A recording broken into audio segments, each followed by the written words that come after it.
Okay, so this is just a little schematic of how these medications work. So methadone, as I mentioned, is a full agonist, so it is an opioid. It can be used for pain. What's interesting about methadone is it's long-acting. It can take care of withdrawal, it can take care of cravings, and it can treat pain. It doesn't give a high in the same way that other opioids do, like heroin. It also tends to block other opioids from the opioid receptor, so it tends to decrease use of other substances.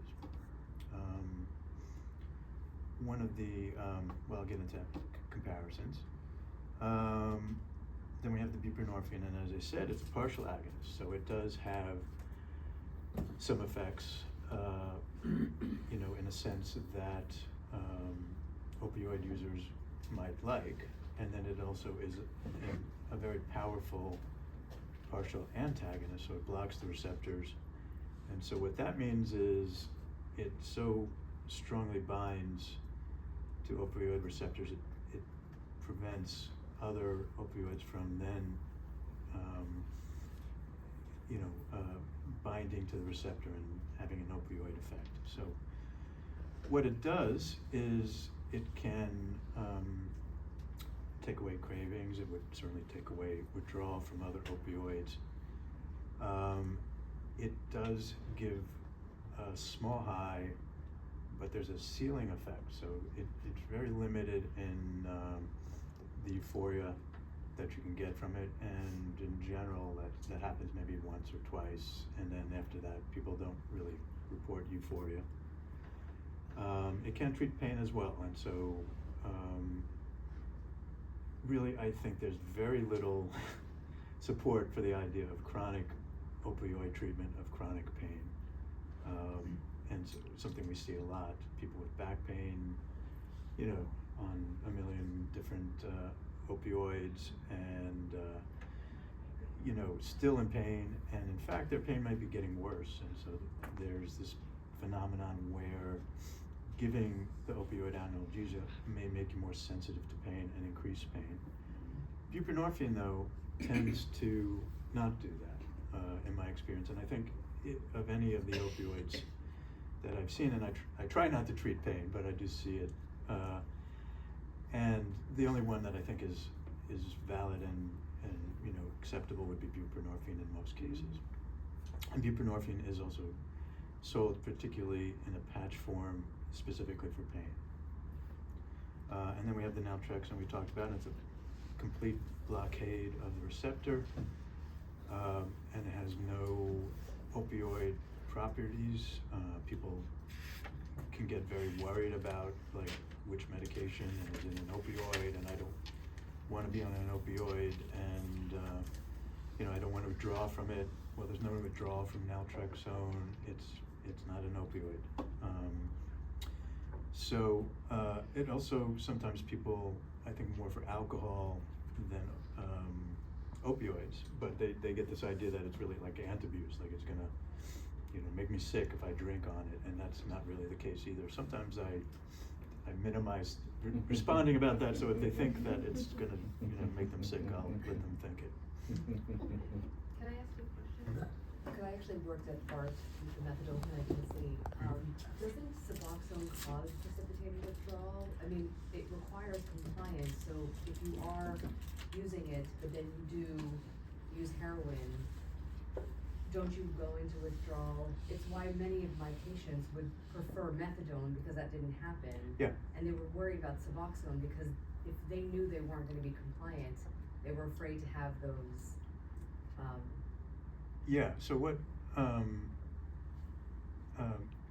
if you are dependent on an opioid already, and then you take buprenorphine, although potentially lower dosages can be given, and that's part of some of these rapid initiation protocols that people have developed. But if you took full dosage, it'll put you in a precipitated withdrawal, which can be dangerous and is certainly very unpleasant. And also Vivitrol can do that. So what you do in initiating buprenorphine, you're waiting to have some mild withdrawal before you actually start the buprenorphine. That can be a little bit difficult with some medications, particularly fentanyl, because you can have extended withdrawal dependence kind of going back and forth. But then what also happens if you're on buprenorphine, you'll see people, so buprenorphine is usually given orally as a film or a tablet, and you put it under your tongue basically.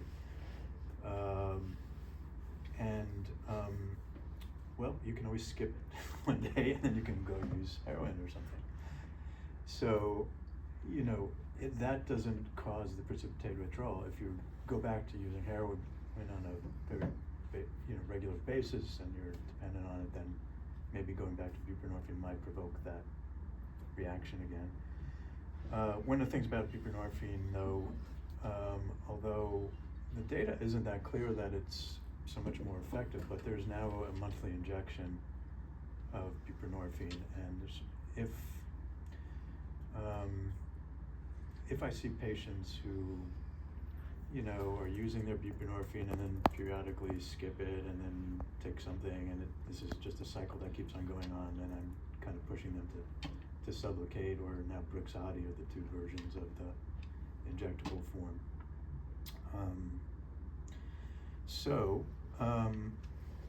Methadone is great in some ways. The access is a problem, and some people have advocated for changing the way it's accessed, which is, you have these special clinics, you have to go every day pretty much. At some point you can get a bit of a supply to take home, but you're going every day and you're getting, you're taking the medication in front of somebody. Now there's a good part to that too. It means that you're going every day. They're observing you. The retention rates for methadone are actually higher for buprenorphine or naltrexone. But it's a pain, and if you go on a trip and this and that, there's problems with that. There are more side effects. There can be cardiac side effects that can be problematic. I also think there's a certain dulling that I think I don't do a lot of methadone, haven't seen a ton of it, but I think it's there that there's this dulling, and some of the literature supports that as well, and I don't see that really with buprenorphine. Some people take methadone that I've seen, they don't seem to be dull, they're happy with it, they've been on it for 10 years, and one guy was working in the ad agency and whatever, and it was fine. So it's still a great option for many people. Then buprenorphine there used to be this X-waiver thing where you would limit the number of patients and you had to do this training, not that it was very hard. But now any physician can prescribe it. And so it's accessible. It's generally not that big a deal to initiate it. I think they made a big deal out of the training of how you initiate it and all. I think fentanyl is a little tricky, and coming off of methadone and trying to get on to buprenorphine is tricky, but it's not so bad. The problem again is you're prescribing something, somebody's at home with it, they can sell it, it has some street value, so there's diversion. If you thought they were doing that, you'd move to Sublocade, and they can't, divert it unless they're maybe selling their blood or something, and so there's some advantages there. And then naltrexone, oral naltrexone, which is useful for alcohol, is not useful for opiates. So there's no evidence that taking a pill a day is going to stop you from, in the long term, going back to opiates. You're going to not take the pill, and you're going to use the naltrexone extended release, which is sold as Vivitrol. It's a monthly injection. It's there. You can't really use on top of it. You're getting observed. You have to show up in the clinic or office once a month. If you're not showing up, we can follow up on that, particularly if there's family involved.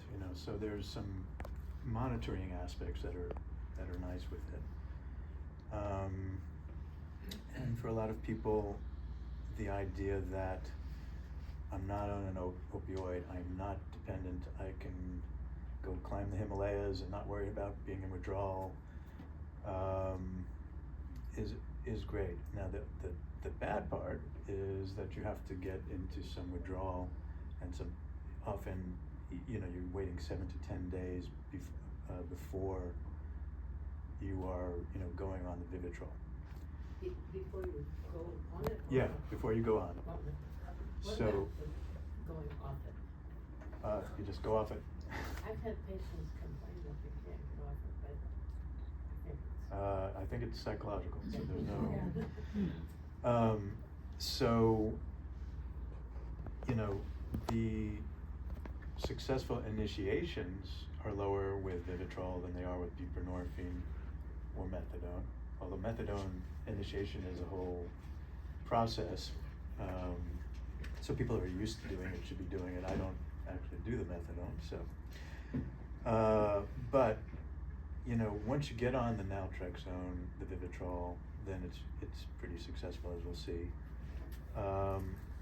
The injection is a large injection. It's in the glutes. It can be a bit painful. It's a pain, you know, all of that, but there's some advantages to it. So, looking at the agonist therapy, so methadone, buprenorphine, it basically reduces all-cause and overdose mortality, and that's basically the bottom line. So here we look at all-cause mortality with methadone and buprenorphine, and looking at hazard ratios, and basically what this means, to translate it, is mortality is about 60% reduced on buprenorphine and a little higher on methadone than if you're not on any medication assistance. So that just tells you people should be on medication assisted treatment. And what I would say though is that coming off of any of these is a high risk time period, and then overdoses and mortality will go up when you're coming off of these treatments. And so that's something to really be aware of, and should you be seeing somebody who's coming off of any of these things, you should be extra careful and really counseling them that, you know, you're not going to be able to take the same dose you used to take, if that's what you end up doing. So again, reduces risk of death by 60-70%. The protective effect is time limited, and watch out for discontinuation. So in terms of the antagonist, particularly in the XPOT trial, which is kind of the big trial that everybody looks at in terms of Vivitrol, the primary outcome was relapse to opioid use, and then retention and initiation success. And then it was comparing Vivitrol to buprenorphine. And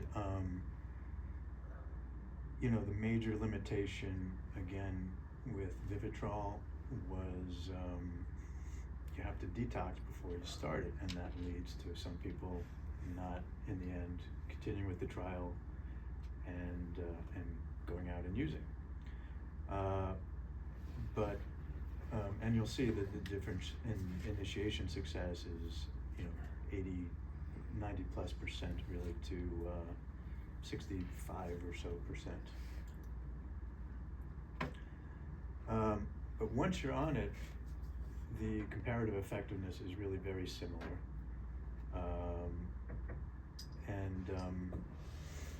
The question then is really one of retention, and because you're not getting anything positive from the Vivitrol, you know, you're not getting any pain reduction, or sometimes a certain sense of well-being, and people have actually looked at buprenorphine as an antidepressant. There's some number of patients who are probably getting something positive from the agonist therapy, and they're more likely to continue to take it.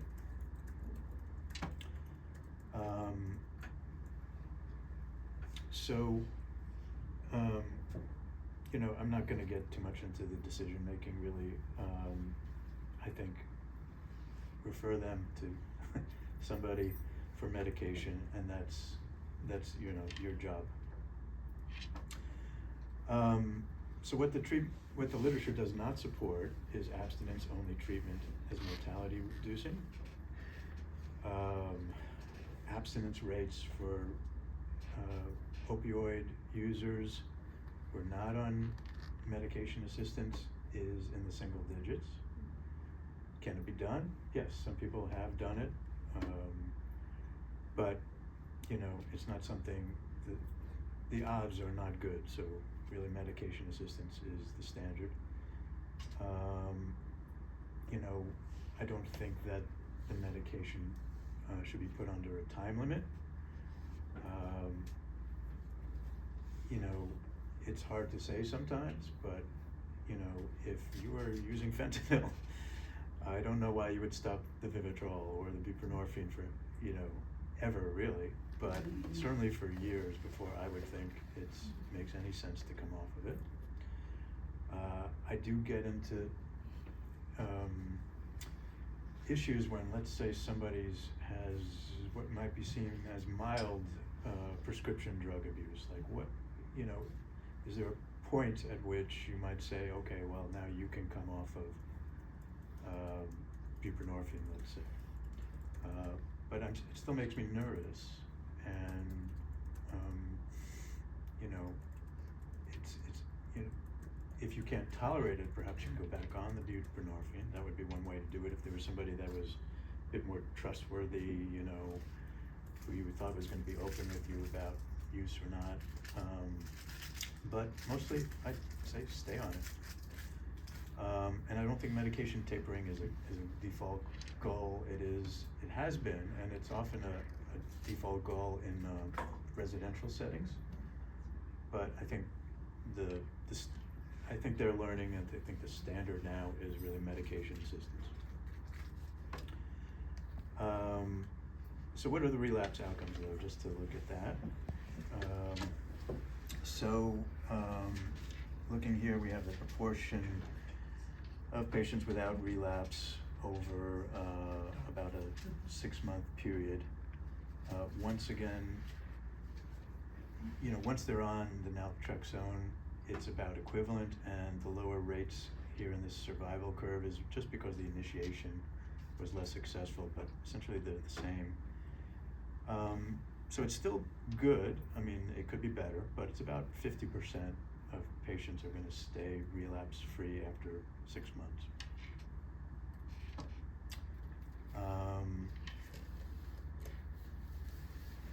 Now, one of the issues, though, is treatment retention. As I said,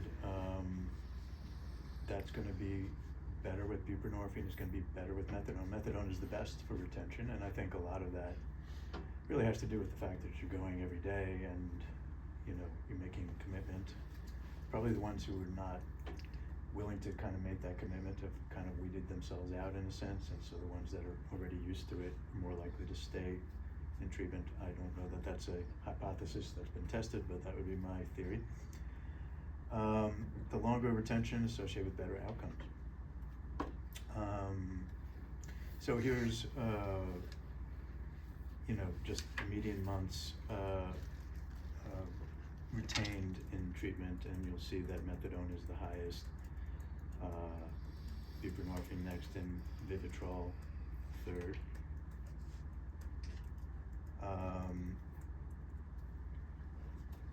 So one of the things that was interesting, again, just to look at what would be abstinence rates be without medications. And so this is also looking at psychosocial treatment. So the people in the no medication category here are doing therapy, or they have an addiction counselor, or they go into a group, or maybe they go into AA or something. They're doing some form of treatment, and yet again, they're at best 10% success rate in abstinence, and all of the treatments we talked about are, 50% or above, and so it's pretty clear.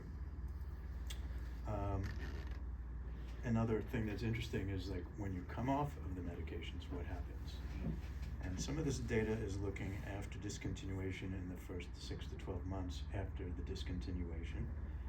And you'll see that the Vivitrol goes basically down to what treatment probabilities were with no medication. And you're doing a little bit better, interestingly, with the buprenorphine and methadone. Some of that may be because you've already been doing those longer periods of time, and maybe, again, some of the habit has formed to not use, pun not necessarily intended. But still, I think the data suggests not discontinuing is sensible. So, the take-home message, which I've repeated a number of times, is get people on medication. It's really the standard. It's going to reduce mortality. I think you can make a case for the agonist therapies. I am happy if patients will choose either one. I'm okay with either. With the Vivitrol, you have to work harder, I think, to keep them in treatment and retain them. It's where family members, I think, really come in handy. People are coming for monthly appointments, and if they suddenly don't show up, that there's family to tell that they're not showing up. And I think the therapists in the room play a crucial role in continuing that retention. And make sure somebody has Narcan. So, then I wanted to talk about cannabis. And the reason is not because we have such great medications to use in cannabis use disorder, but it's what everybody sees all the time, all over the place, and it's worth talking about it. So, I know nobody else has tried cannabis in this room, and if you did, you didn't inhale. But the take-home message is, at least for when I was a kid, it's much different than what's available nowadays. And that's the real key difference. I think so many people in the community think, oh, I did it when I was a kid, so it's okay if other people do it. And then they also think, well, it's natural, so it must be good, as if, nightshade would be okay as well. And I think, people talk about some of the uses of cannabis, which are not very well supported in the research literature. So I think all those things are something to know about. So, the major issue is that daily and high potency use is now common. You will see maybe 80% of your patients using it. This is a place where I think evidence-based psychotherapeutic interventions are effective and certainly should be utilized, and we don't really have tremendous medication treatment for it. Here's a statistic that I thought was very interesting, though, just to keep in mind in seeing your patients. Among those reporting past year cannabis use, 36% met criteria for cannabis use disorder in the prior year. So when people say they use it or just dabble, whatever, believe your patients to a certain extent, but maybe as many as a third of them really have a problem and they're not telling you. So be aware, keep that in mind. So the main problem, I think, is just the potency has just skyrocketed, and I've seen other statistics where potency is even much higher than this. So this is probably to some degree an averaging. But back in the day, potency of THC, the percentage of THC, was less than 5%, probably around 3%. Nowadays, it's over 20%. I've seen in certain localities where it seems to be about 35%. And then there's these concentrates and vapes all over the place. Wax is one of them. I mean, these things get to 60 to 95% THC. Mm-hmm. So back in the day, you know, you have to use a bong and a power shooter, and you had to work hard and cough your lungs out and whatever. You don't have to do that anymore. You just take like just the tiniest bit of one of these, you know, concentrates, and your head will explode pretty much. Also, you know, I mean, there's this thought that CBD does buffer the effects of THC in natural cannabis, but as the higher percentages go, as the percentage of THC goes up, then you're getting less of that buffering. And one of the things that's generally true for any substance is the rapidity in which it gets into your system increases the addictive properties of substance, and that's true for cannabis as well. So, what's the risk of cannabis use disorder? At least in this one study, you know, if people are using occasionally, and you would want to kind of follow up with them with what that means. Well, occasionally, at least once an hour, is different than occasionally once every few months. But you know, you're still going to get a fair number of those people with cannabis use disorder eventually, and then you know, anybody who's using daily and then certainly multiple times a day, that is basically cannabis use disorder. I think this is an underrepresentation in the way I look at things. What's you know, why do you need to alter your consciousness every day or multiple times a day?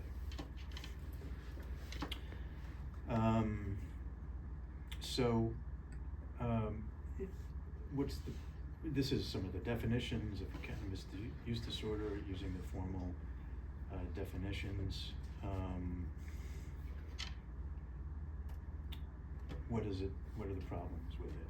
Well, there are a lot of cognitive problems, and so there's two ways to look at that. There's the acute cognitive problems when you're using it, and you know, we're all aware of that, and to some extent nobody cares about it, and it's almost part of the fun, I guess. But you know, what's also maybe more important is what are the more long-term cognitive effects and maybe permanent cognitive effects. And so something I discuss a lot with my patients, you know, studies are very clear.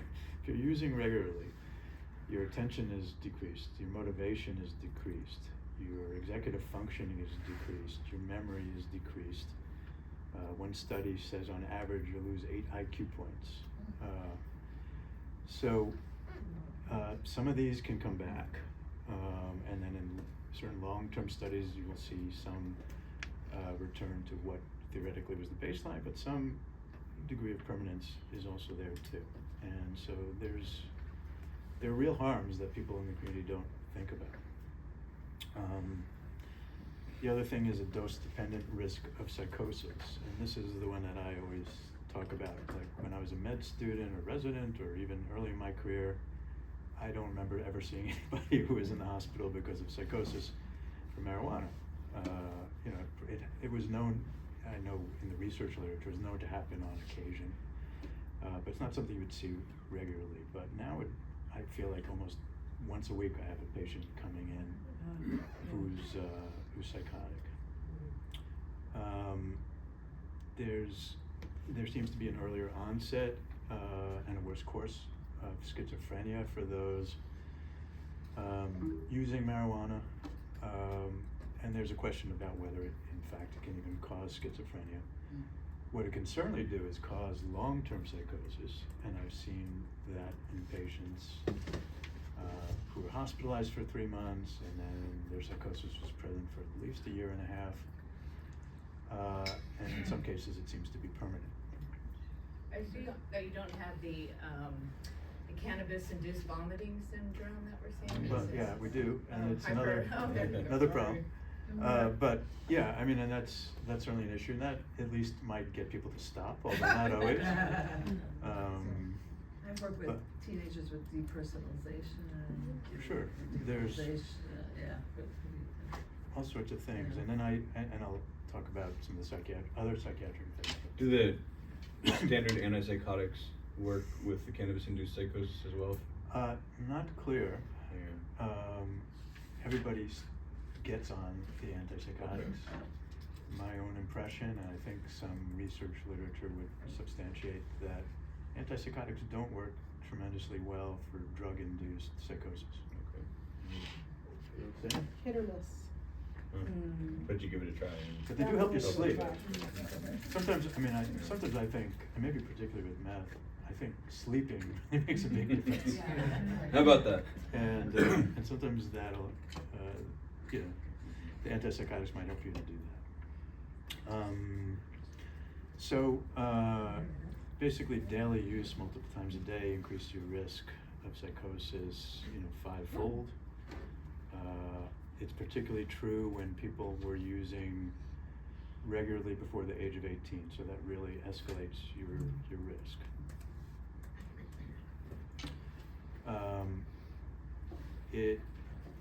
People don't believe it. Most of my patients don't believe it. They think cannabis is a treatment for depression.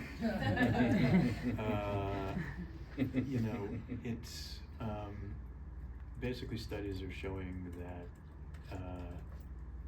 over 75% of people using cannabis seem to have their depression aggravated by cannabis in the long term. Actually, I didn't do this very well. This is also looked at when people come off of cannabis, and so there's improvement in depression and anxiety measures as you come off of cannabis as well. And often I think of it in terms of like alcohol,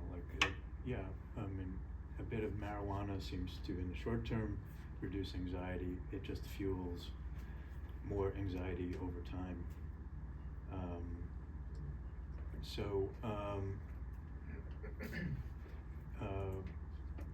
And there's some other harms about cannabis, blunt exposure-based therapies, for instance. And then, what you're always dealing with most substances is that withdrawal leads to anxiety. And if you decided that you're using cannabis because it treats my anxiety, then if you're withdrawing, then you immediately think, well, see, it was working, and I'm going to go back to it.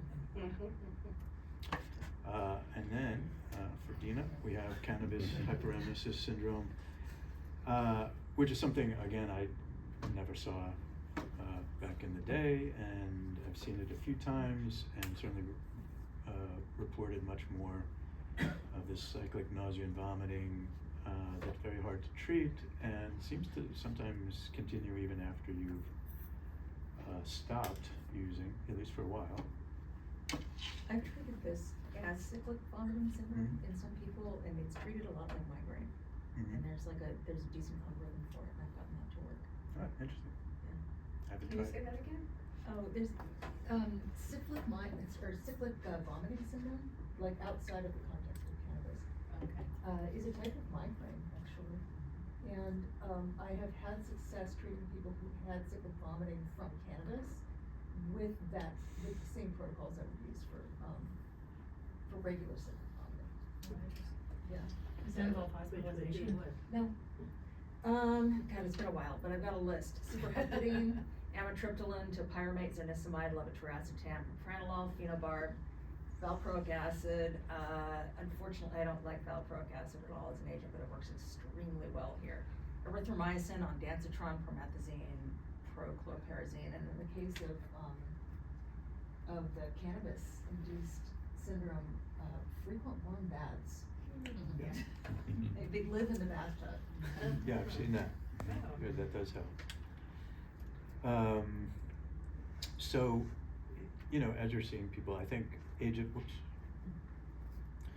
of initiation is really important.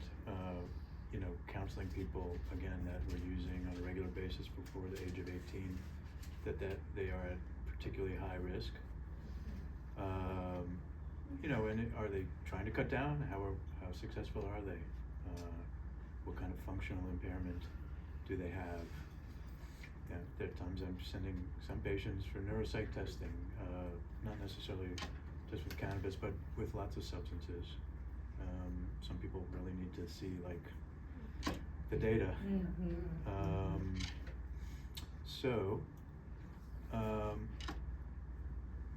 the evidence-based treatments, they show effect. They're the things that you would normally think of. Motivational interviewing, I think, first and foremost. CBT, contingency management, can work in meth in particular, but you could use it here. Harm reduction is still better when they're using multiple times a day. I don't see harm reduction working long term very well, but if they could do it, I'd be happy with it. And then you're fighting just the prevalence and acceptance of cannabis in the community. It's very hard. I mean, and then you have particularly these younger people who that's their social life, and you're basically taking away their social life. So, are there pharmacologic treatments? No. Some medications have been studied as adjuncts and seem to maybe have a little bit of help. Can they help you to reduce use or craving? Perhaps. I still try them a lot.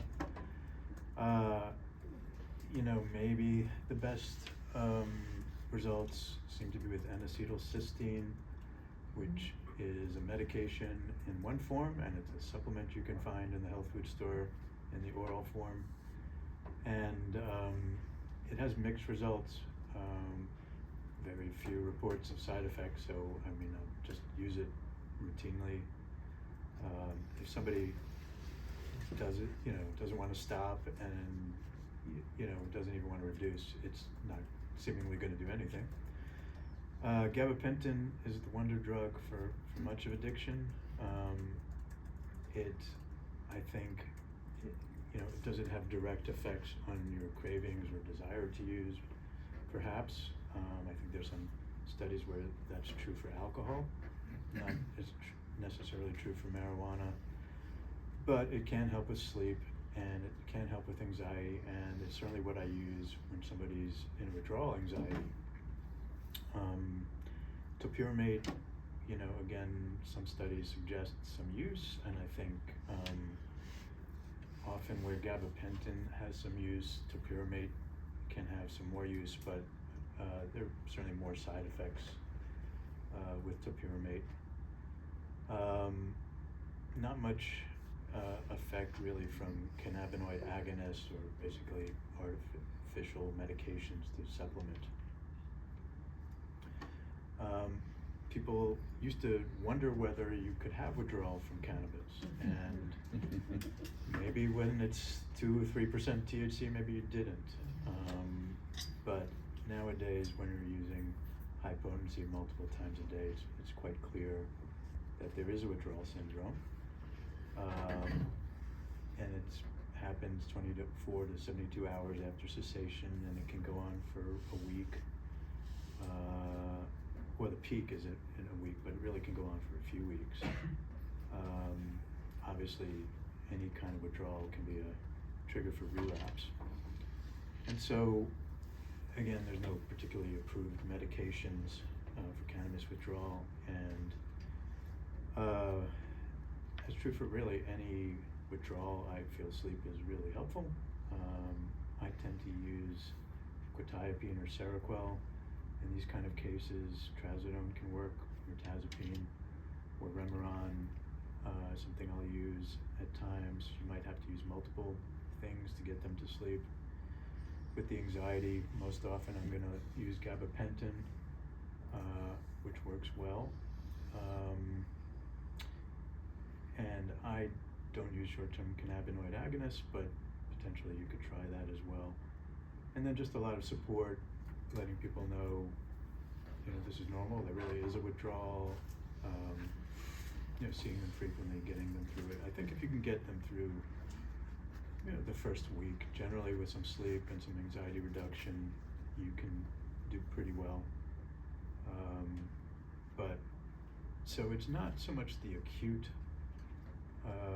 setting that I find the hardest. I think it's really the long-term relapse with cannabis, just so prevalent, and it's again so much part of the culture. It can be very hard to get people to stop. About the last one. You mentioned both gabapentin and hydroxyzine for anxiety, irritability, but they both cause drowsiness. And many of my patients say that when I want to treat them with hydroxyzine. How do you, because I would put that under the sleep category also, what would you give somebody if you wanted to manage anxiety and not have that drowsiness effect? Well, I mean, I still try gabapentin, and I maybe try lower dosages. There's not so much of a literature on it, but I might move to pregabalin, which is less sedating. There are times when I'll try clonidine or something else that might, deal with some anxiety in a withdrawal setting, although that can certainly cause sedation. So a lot of the things that reduce anxiety can, cause sedation. And I use it somewhat regularly. It also can cause some sedation. It's not the best, strongest thing to use in an acute setting. So, I might try lots of other things once we're, if they really can't take the gabapentin. Don't find that happens too often, and I think sometimes then the sedation is like, well, okay, it's okay to not go to school for a few days or whatever, let's deal with this. Okay. So again, a lot of reason to bring up cannabis was just because it's just so common and you see it, and we really have to kind of fight the perception of it being natural, okay. It was just like when I was a kid, and it's a treatment of things. But where medications really come in are just to try to help deal with the initial withdrawal. And I think we can take questions. Just in general, I was thinking especially about methadone treatment. You haven't mentioned a side effect of decreased libido, and that is one of the complaints I heard on meth, not on meth. Certainly not. It is one of the side effects, and it is one of the problems. Yeah, and I don't know about the other, approved and off-label uses. I suppose some yes, some no. And that can end up being a big complaint, even naltrexone. Not a big complaint. I don't see it on Vivitrol. I don't have people really report it, particularly on buprenorphine. It's probably listed as a side effect. I'm not positive, but not something I worry about. With methadone, yes. It is a good thing to ask about though, because patients are sometimes embarrassed Yeah. to say that low libido is bothering them. That's They think why it's trivial, and so, but they stop the medications. I just had this. And the prescribing doc hasn't said anything about it. Right. Yeah, it's a good thing to ask about. I've very frequently used naltrexone for pornography addiction. And so it's just coming to mind. I hadn't actually thought about this before, but none of my patients ever complained about libido being harmed by naltrexone, but I'm wondering if your patient is infusing compulsivity and drive for like sexual content with libido. Yeah, well, that's a good addition that you talked about. That's one of the primary uses in Yeah. porn addiction. That's a whole nother thing. It's a whole That's nother the next workshop. treatment. Next time. But similarly, reward, dopamine hits, yeah. Naltrexone is helpful for it. I've always been curious when clients come to me from a treatment setting, there's like kind of these big for sleep medications for people in recovery, and I have never been able to make heads or tails of why, like what the thinking is around why one gets trazodone, one gets Seroquel, and I'm just wondering if you could share any insight about that, just because I'm curious to know. You know. I don't think there's a real mnemonic for it, you know. It's just that trazodone, you know, is a bit mild. It's not really psychologically or physically dependence inducing. You know, it works. I often find Seroquel to be stronger, and so I tend to think in a setting of withdrawal that I'm more likely to try the Seroquel. Some people don't like it, using it. It's an antipsychotic, and there are potentially some different side effects that people worry about. And the mirtazapine, right? Is that the? Yeah, I mean, a common one I get. Yeah. I mean, mirtazapine is a good and used antidepressant. So if, for instance, I was already thinking of starting it, then let's see how well that helps you sleep. Sometimes people don't sleep well with trazodone or Seroquel, where you have to start combining medications. I don't usually start with mirtazapine purely for sleep. Okay. Thank you.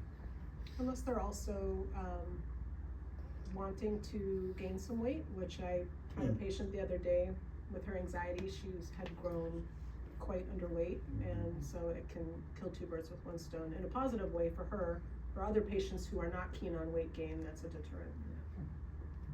Gary? Thank you. I'm actually writing a paper for publication right now on rational polypharmacy, or rational pharmacology for insomnia, and what I'm looking at is sleep initiation, maintenance, early morning awakening. I also look at which drugs are harmful for apnea and which are not.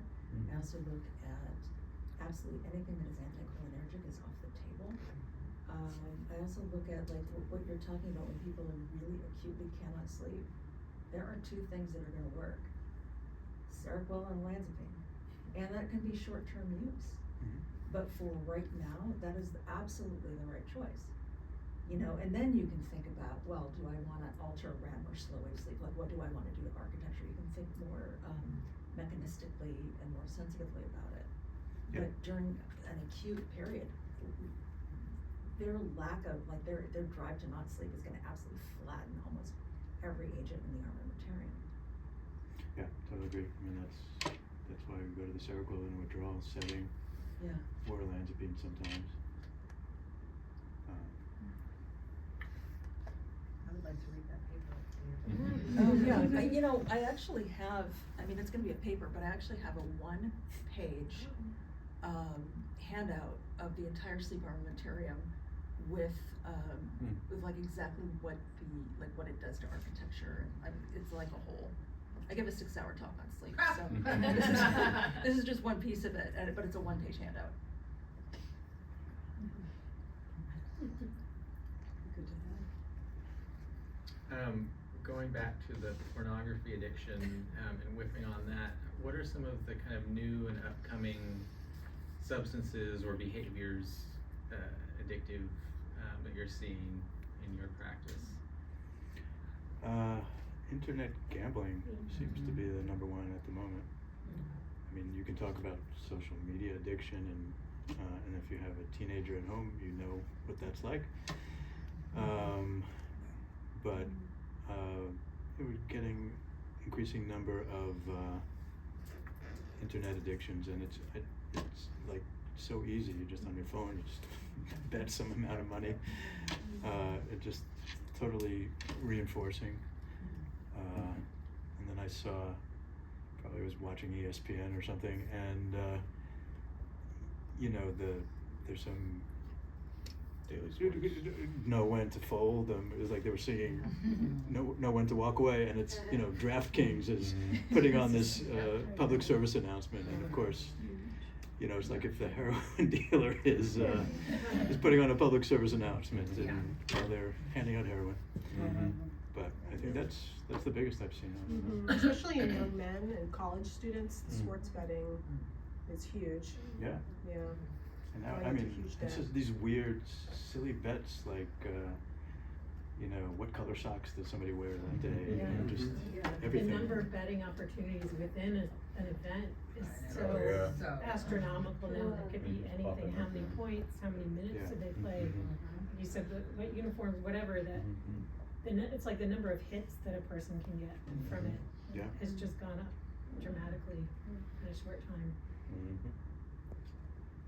Do you find that people in 12-step programs are open to medication to help them go through the withdrawal effects? Dylan? I'm happy to, yeah. Well, okay. Do I find that people in 12-step programs? Yeah, I think Really? I mean, Okay. it depends on the medication. It depends on the stage. I mean, inpatient settings, it's like all bets are off. Take what you gotta take, and it's usually then when people transition out of the inpatient setting and they start to think about their long-term goals. So like, there are certain medications that are more frowned upon in 12-step, like it's like methadone. Like you still get kind of high off methadone. You're still high every day, and so people might keep that a secret, but they still might do it. But like Suboxone is totally at this point in the 12-step community cool. I think it's good to hear this more about this idea of like, why not just be on it forever? I was like, yeah, why not just be on it forever? If it's not having a real mood impact at long term. Long-term sobriety, it's now considered pretty acceptable to take for people with ADHD to be like on a Vyvanse. People in long-term sobriety, you even hear them talk about it in meetings about their Vyvanse or whatever. So in Marin and San Francisco, it's more liberal. So early sobriety, if somebody's talking about their ADHD meds, the community might be like, hey, like maybe we want to be a little careful. But I found that it's in the last decade or whatever, I mean, I've only been doing it about that long, but the community has come a long way. Well, and I think I could add that a lot of the old timers that were really strict about stuff are no longer with us. And so there's a new demographic that it's not so frowned upon. Yeah. Would you agree generally with my take on it? Huh? Would you agree generally with Yeah, my I take think on it? it's, Okay, yeah. whereas before, you don't Mhm. wanna say anything. No. Yeah. Even Although though I do even think though it's, therapy is frowned upon, some of my patients Yeah. in 12-step programs. Yeah. There's certain subcultures. Yeah, There's there's this thing called the people that, Pacific Group they think the and, big book came down from God and they're just really cultish about it. Yeah. But there's people, they have to find their group that is okay with it. Yeah, We're in Just a really telling good place here, everybody though. is different. Yeah. And I hear more and more at meetings where people are talking about getting, outside support, right? And so Right. that's kinda like code for like, I'm getting mental health support, I'm getting, prescriptions I need for my mental health, whatever it is, but I feel like it's really regional too. Yeah. Like I was at Yeah, a meeting in San Diego and I was like, oh, this is still the 1950s, like, what is happening? So, just tell people to keep looking for a meeting that fits, Yeah. they'll find it. I think our community here is really, Yeah, Yeah. I love Oakland. I wonder if you could speak to why, at least I've found that, I can't remember a patient who's ever come in and said they were on Strattera, even though it's been out there for years and years. And if we know that it probably doesn't have real abuse potential compared to Vyvanse, for example, do you have any feelings about, or insights about why you don't see that more often? Yes. Yeah. Well, it used to be not off patent yet, so it was wildly expensive, so, Yeah. and it was also twice a day dosing, so it was kind of a okay. pain in the butt. Okay. Now it's off patent and, there's a lot more understood that it can be actually single day dosing. But again, it just comes back to, it doesn't feel the same as a stimulant. And so sometimes people will try it for a few days, a week. Saw a patient, this morning, she's tried it for 2 weeks and it still is not feeling the same as her Adderall. And it's true. Does it have to reach, does it have to reach a certain level? I mean, does Probably it needs to take a few accumulate weeks. over time? Yeah, anything that kind of boosts serotonin, norepinephrine, less so serotonin with the ADHD meds, but the neurotransmitters other than dopamine tend to be modulated over time. Okay. And the brain It's not- receptors have to change. That takes weeks to sometimes even months. Mm. And that's a tall order. I've actually never gotten Strattera to work. I've tried it several times, so at any given dose, it's gonna take 10 weeks for it to fully deliver, so you can't really dose it by like, is it effective yet or not? I tend to like work it up every couple of weeks based on side effects. If the person, because most people are gonna line up at 80 to 100 milligrams if it's gonna work. So I've got a protocol, and they contact me frequently, and we work the dose up individually. I have had a hard time getting it to work before I get a headache or blood pressure problems. And it only works as a norepinephrine reuptake inhibitor, whereas viloxazine, Qelbree is, the FDA calls it a norepinephrine reuptake inhibitor. It's really very minorly that. It's norepinephrine, dopamine, 5-HT2B and 2C modulation. And we now know that it also affects 5-HT7, which is helpful for pain, circadian regulation, depression, cognition. It is a wonderful medicine. It's great for, it was an antidepressant in Europe for 25 years before it came here for ADHD. And it's great for both the impulsivity and hyperactivity components, and depression and rejection sensitivity dysphoria.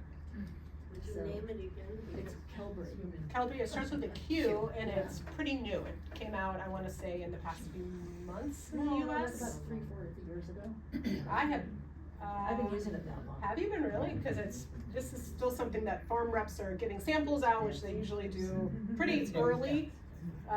But that's interesting that Yeah. you've seen it for that long. I'm only really seeing people talk about it in the past year, I would say. Yeah, the On that problem is note, getting insurance to cover it. That is the big issue Exactly. because the stimulants are covered. That's right. Yeah. We do have to end, and we want to thank Dr. Schiller, Dr. May,